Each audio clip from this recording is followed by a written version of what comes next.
Hello, fifth grade, all you remote students.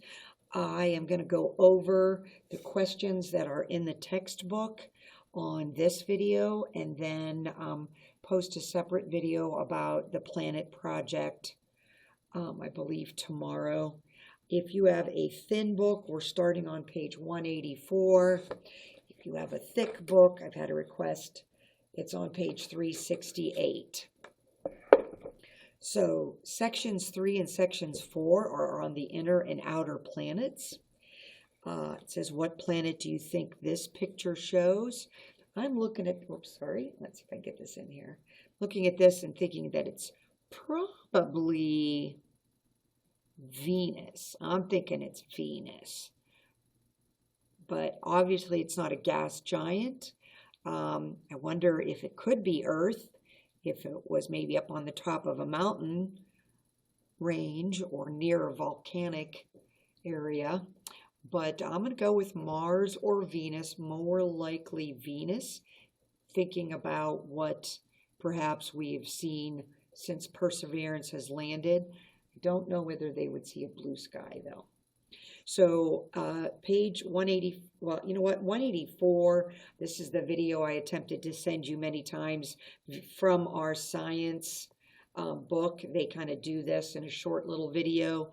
I did it in class. You can try to do something like this if you had two different size sticks and see which one actually hits the ground first.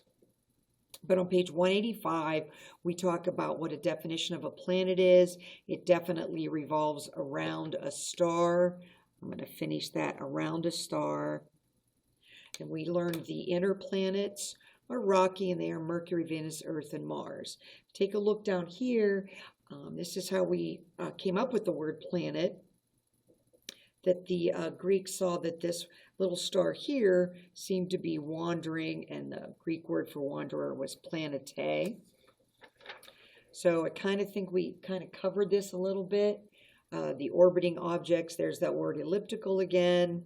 The force of the sun's gravity is large enough to keep the planets in orbit around the sun. It's not their particular gravity, it's the gravitational pull of the sun. If you could kind of look like this, obviously this would be 93 million miles, so it might be an optical illusion. Clearly the sun is going to be in charge of our solar system. Mercury, it talks about some probes here that we visited Mercury. What's a space probe? It's a spacecraft that gathers data without a crew because it would be gone for a long time, and sometimes it can be pretty dangerous. The interesting fact about Mercury is that it has almost no atmosphere at all. It's so scorching hot during the day. The temperatures are much hotter than on Earth, but it also is very cold. So when someone says you can't say that Mercury is the hottest planet, because it really isn't. The unique thing about Mercury is that it has no atmosphere. If you want to predict how much Mercury might be different if it had a thicker atmosphere, I think there would be less craters. I think it says the craters up here, yeah. Less craters because there's nothing to have them burn up. There's no shooting stars on Mars. It just hits, or Mercury, it just hits you.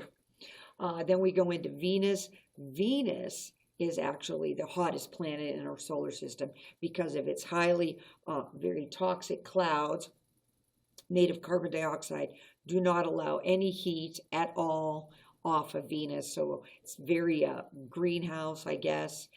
This is an image of what it would look like without clouds.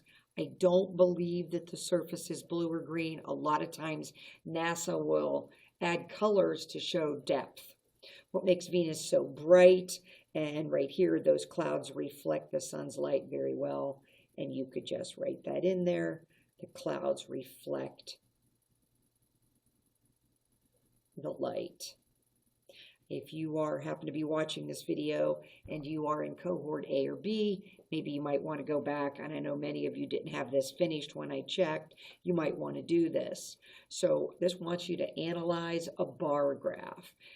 How much does an astronaut weigh? Well, that depends. Weight is just a measure of the pull of gravity on an object. So different planets then would have different amounts of gravitational pull, and it's based on their size. The larger the planet, the larger the gravitational pull. So when an astronaut wears a whole spacesuit, he or she might weigh about 480 pounds on Earth, which would be very difficult to move around. But the astronaut would weigh less on Mars because the graph shows how much the astronaut would weigh on different planets. So here's that 480 on Earth, and you could see Mars is much less because Mars is less in size than Earth. So the astronaut's weight on Venus would be about 9/10 of his or her weight on Earth. How much would the astronaut weigh on Venus? Fill in the bar graph to show. Now, this is something that your math teachers have been showing you. You could do a couple of things. Think about this fraction, 9/10. And you could say 480 divided into tenths, divided into 10 pieces. You can even think about that. 1, 2, 3, 4, 5, 6, 7, 8, 9. And how much would go in each one of those? It would be about 48. So that's 448. And then how many of those do you get? You get 9 of those. So 48 times 9. And that would be, let's see, 36 and 7 would be 43. So it'd be like 432. So you can see why it'd be pretty close. 432, we would fill that in here because that is why we call Venus Earth's twin, because it's the closest in size to Earth. Mars is much smaller. The Earth and the Moon. Now, Earth is not one of the planets that I really wanted you to pick because we'll probably be doing some Earth activities to reinforce the idea of the rotation and revolution. But Earth has one large moon, and a moon is just a natural object that revolves around a planet. A moon doesn't go around a star, it goes around a planet. And let's see here. The circles below represent the Earth and the Moon. Measure the diameter of the large circle and multiply that by 30. What would the correct distance from the Earth to the Moon at this scale? Draw 2 circles in the space provided. Okay, let me get my ruler. I'm just going to be like you and follow the directions. Measure the diameter of the large circle. So I'm going to measure it in, can't really measure it in inches because it's so small. So I am going to measure this, and I'm going to see that this is approximately 5 millimeters across. So measure the diameter, so 5.5, and then it says and multiply it by 30. So I'm just going to grab a calculator for the purposes of speed here.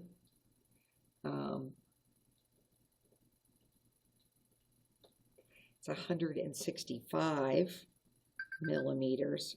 Okay, now I'm getting a phone call, so hold on 1 second.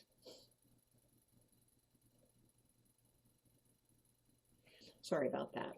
So I need 165 millimeters. So I'm just going to use the existing Earth, and I'm going to go from the Earth to approximately 165 millimeters, and the Moon would be way over here. Draw the 2 circles in the space provided. Use the correct distance you found. So just because I like to follow the directions, I'm going to put Earth here and the Moon here. Okay, the next planet that we come to is Mars, and this one is the one that is so exciting because we've just landed the Perseverance on there again. It's, I think, our 3rd or 4th landing there, and everything went really well, and it's collecting data as we speak. And I think that it's some kind of Mars is the red planet. We discussed it in class because of the iron oxide in the soil. It has 2 moons. It doesn't really have enough oxygen for plants or animals. Wind causes dust storms. I like this idea that Mars has seasons and it has polar ice caps like us. So Mars is sort of tilted and has polar ice caps and it has seasons like the Earth. However, they call Venus the Earth's twin because it's so close in size. Mars is the coldest of the inner planets. What could be the reason? I'm going to go here. Let me get this off the board. And it says it is the farthest.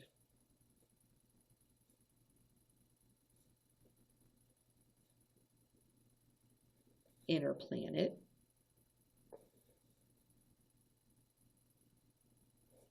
From the sun.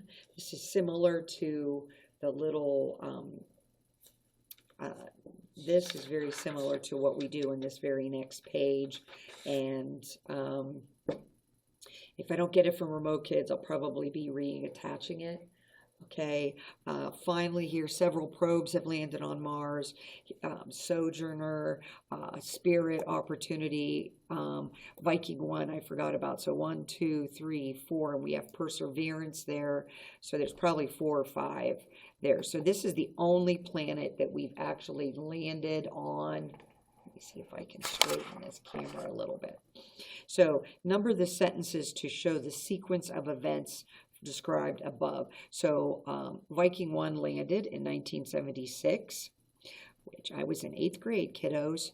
In 1997, a robot Sojourner, and then this one, and now you are currently experiencing the Perseverance landing on there. What are the characteristics of the inner planets? This is going to be repeatedly reinforced. We know that they are small, and they are warm, and they are rocky. They have very few moons. That's what we've learned so far. How has technology allowed people to explore space? And you could write probes can go where man cannot. You could say that, so I don't know if you would want to leave your family for 30, 40, 50 years to be able to get someplace, gather information, and then get back. So those are the inner planets. My very educated mother. Mercury, Venus, Earth, Mars. They're small, they're warm, they're rocky, they have few moons. They actually have short years and longer days, because they don't spin as fast as the outer planets. So we're just going to go ahead and put lesson 3 and 4 together. And I'm going to attach this in case you haven't sent it. Please do what the directions say. So if it says label the planets, label the planets. If it says glue them by size, they won't necessarily be in order, but they will be sort of if you put one on top of the other a little bit there. So let's highlight what we want to know about these gas giants. Well, let's go up here first. The surface of Jupiter changes every day. What do you think causes these changes? I'm going to guess storms or wind. There are still 4 more planets in our solar system beyond Mars: Jupiter, Saturn, Uranus, and Neptune. They're known as the outer planets. So I'm going to just highlight the outer planets. The outer planets are larger, and they are called gas giants. They do have inner layers and cores, but as far as 5th grade is concerned, if you remember that the outer ones are made of gas, write some similarities and differences between the inner and the outer planets. So let's just divide that. And the inner planets are small, warm, and rocky. The outer planets are large, they're cold, and they're made of gas. You could also put things about these ones: their years are longer, their days are shorter. These guys have lots of moons and rings, but they really haven't talked about it yet. Over here they go. Yes, they did, right there at the end. Many moons. These guys have very few moons.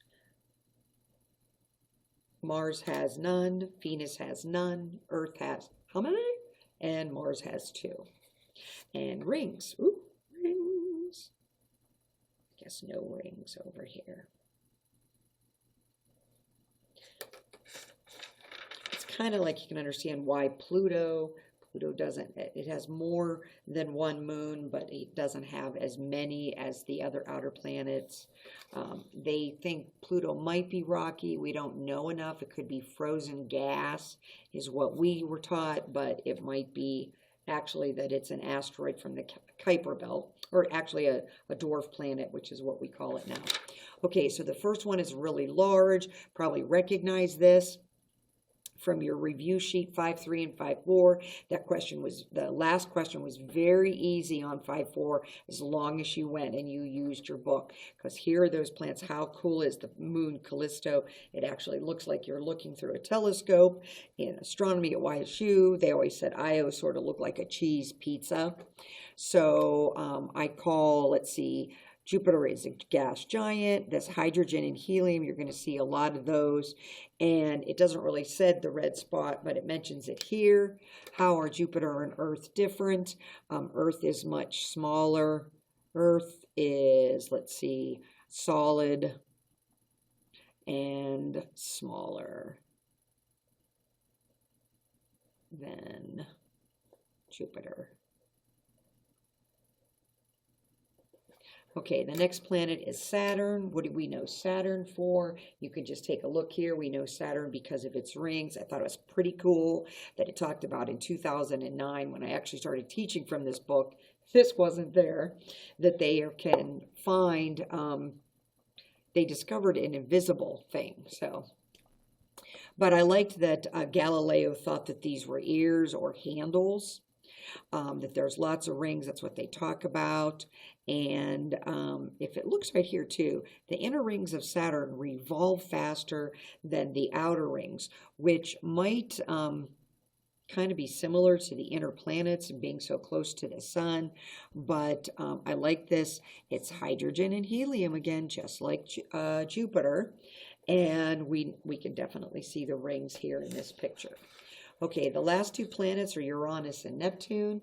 Now, Uranus, I know, really funny about how we say it. I'm not going to, I'm on a personal goal to get, they sometimes pronounce it Uranus, but I think Uranus is better, almost like you're saying you're honest. It's the 7th planet, and look at this. We see hydrogen and helium again, but now we've added this gas, methane, and you can see that these 2 planets are kind of blue, and the other planets, Jupiter and Saturn, are beigey. And I'm going to go down here and see what Neptune has. Let's see, Neptune's atmosphere, and there it is. There's that methane. I bet you that methane makes it blue. Okay, Uranus is really different because where other planets revolve,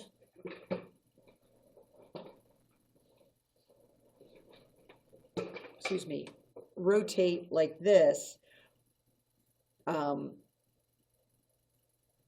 Uranus rotates like instead of spinning, standing and twirling, it actually does somersaults. And here you can see a really good picture of Uranus's rings, and Neptune is actually, what's special about that, what's so unique about it, is it's the only planet we can't actually see. All of the other planets, if we were to go back to this page here, all of the other planets we can see as reflecting the sun's light, and we can see them. But Neptune, we need a telescope to see. How might Uranus's odd tilt affect its seasons? I would imagine that instead of the northern and southern hemisphere being different, I'm thinking that maybe, what do you think? Let's see. So instead of like this, instead of it tilting away, it goes like this. So I want to think that the seasons may change.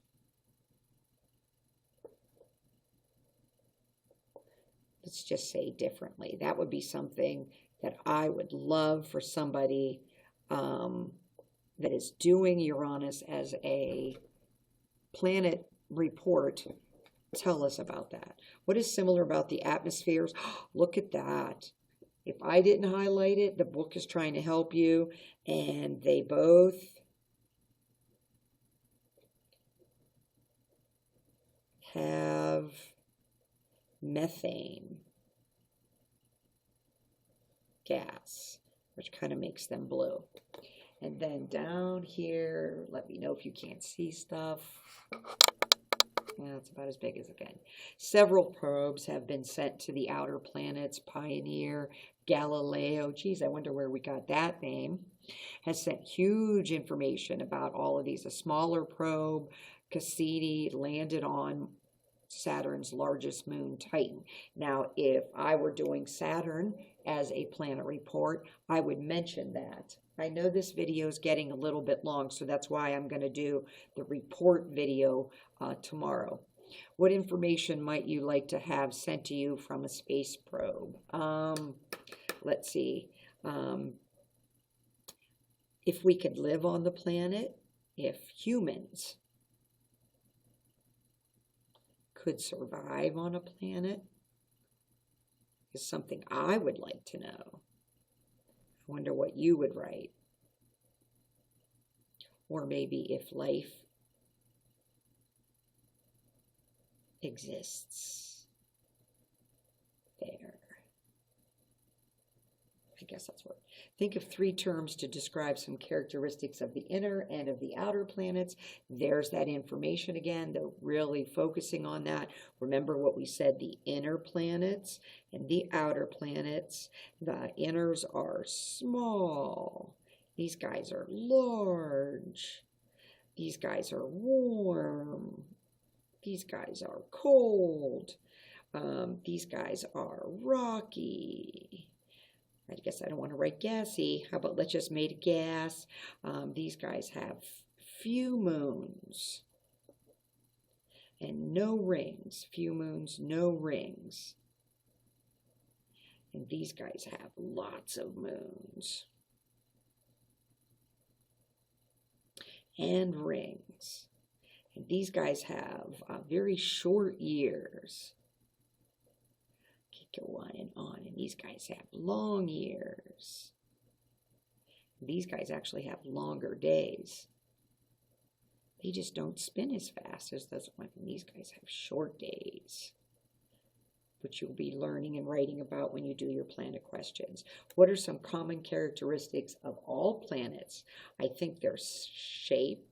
They are round. They rotate. They revolve around the sun. Okay, so I'm going to stop that video there. I hope you have all of those questions answered in your book. And then tomorrow I will post another video if you have any questions about your planet project. Thank you. Have a great weekend.